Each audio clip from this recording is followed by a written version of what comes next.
Hello everyone, আসসালামু আলাইকুম। কেমন আছেন সবাই? আই হোপ সবাই অনেক বেশি ভালো আছেন। আলহামদুলিল্লাহ আমরাও অনেক অনেক ভালো আছি।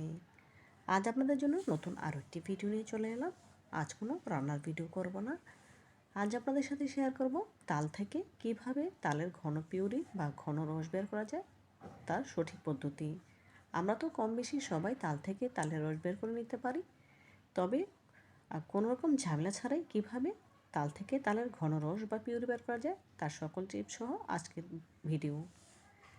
তো বন্ধুরা, আমি এখানে একটি পাকা তাল নিয়েছি। অবশ্যই পাকা হতে হবে আর তালটা কিছুটা নরম হতে হবে। দেখুন, তালটা আমি খুব ভালোভাবে ধুয়ে পরিষ্কার করে নিয়েছি। এখন তাল থেকে খোসা ছাড়িয়ে নিচ্ছি। কম বেশি আমরা সবাই তাল থেকে খোসা ছাড়াতে জানি, তবে আমি যেহেতু তালের ঘন পিউরি বের করার সম্পূর্ণ ভিডিও শেয়ার করছি, সেই জন্যই ভিডিও ক্লিপটি রেখে দিলাম। দেখুন, তালের খোসা ছাড়িয়ে নেওয়া হয়ে গিয়েছে। এখন মাঝ বরাবর চাপ দিয়ে তালের দানাগুলো আলাদা করে নেব। দেখুন, দুই দানার মাঝে একটি আটিযুক্ত অংশ আছে, সেটা আমি ফেলে দেব। আমি যেহেতু একটু ছোট সাইজের তাল নিয়েছি, সেজন্য দুটি দানা হয়েছে। তবে আপনাদের তাল যদি বড় হয় সেক্ষেত্রে 3টি থেকে 4টি দানা পর্যন্ত হতে পারে। এখন একটি তালের দানা দিয়ে অন্য একটি তালের দানাকে খুব ভালোভাবে চটকে নেব। এভাবে করে চটকে নিলে তালের দানা খুব সহজেই সফট হয়ে আসবে।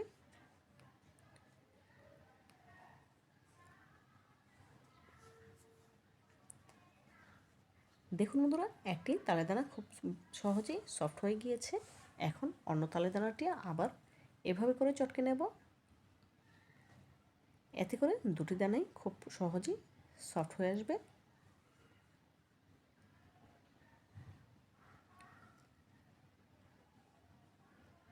দেখুন, চটকে নেওয়া হয়ে গিয়েছে। এখন তালের দানা থেকে তালের পিউরি বের করে নেওয়ার পালা।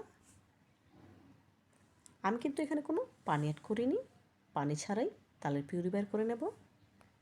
প্রথমে একটি স্টিলের প্লেট নিয়েছি, তার উপর নিয়েছি একটি গ্রেটারের যে মাঝারি সাইজের ছিদ্রওয়ালা অংশগুলো আছে সেটার সাহায্যে গ্রেট করে নিচ্ছি।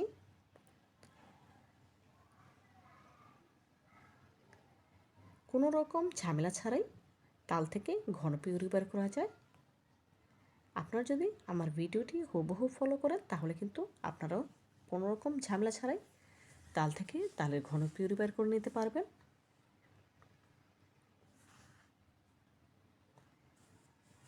এভাবে করে তাল থেকে ঘন পিউরি বের করে আপনারা বিভিন্ন ধরনের পিঠাপুলি তৈরি করতে পারেন, রসগোল্লা চমচম তৈরি করতে পারেন, আবার চাইলে ডিপ ফ্রিজে সংরক্ষণ করতে পারেন বছর জুড়ে।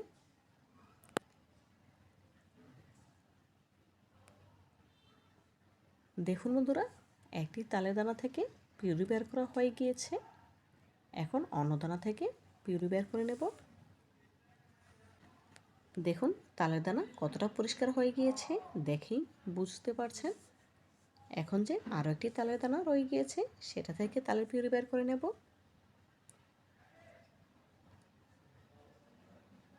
এই তালের পিউরি বা তালের রস দিয়ে আমি কী কী পিঠাপুলি তৈরি করব সবগুলি আপনাদের সাথে শেয়ার করব আমার এই চ্যানেলে। দেখুন বন্ধুরা, এই দানা থেকেও তালের পিউরি বের করা হয়ে গিয়েছে, দেখেই বুঝতে পারছেন। এখন গ্রেটার তুলে নেব। দেখুন মাশাআল্লাহ, তালের পিউরিটা কতটা ঘন আর কতটা সুন্দর লাগছে দেখেই বুঝতে পারছেন। গ্রেটারের গায়ে যে তালের পিউরি লেগে আছে সেটা তুলে নিচ্ছি।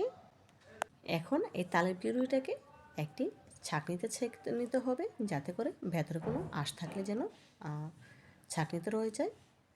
ছেঁকে একটি সার্ভিং বলে সার্ভ করে নিয়েছি। মাশাআল্লাহ, তালের পিউরিটা দেখুন কতটা সুন্দর লাগছে। আপনারা একবার হলেও আমার এই পদ্ধতি ফলো করে তালের ঘন পিউরি বের করে দেখবেন, ইনশাআল্লাহ অনেক বেশি ভালো লাগবে। এভাবে করে যে কোনো পিঠাপুলি তৈরি করে খেয়ে দেখবেন, অনেক বেশি মজাদার হবে। তো বন্ধুরা, আজকের মতো বিদায় নিচ্ছি। দেখা হবে নতুন কোনো দিনে নতুন কোনো ভিডিওতে। ভালো থাকবেন সবাই আর আমার জন্য দোয়া করবেন যেন প্রতিনিয়ত এমন আরও নতুন নতুন ভিডিও আপনাদের উপহার দিতে পারি। পরবর্তী ভিডিও দেখার আমন্ত্রণ জানিয়ে আজকের মতো বিদায় নিচ্ছি। আল্লাহ হাফেজ।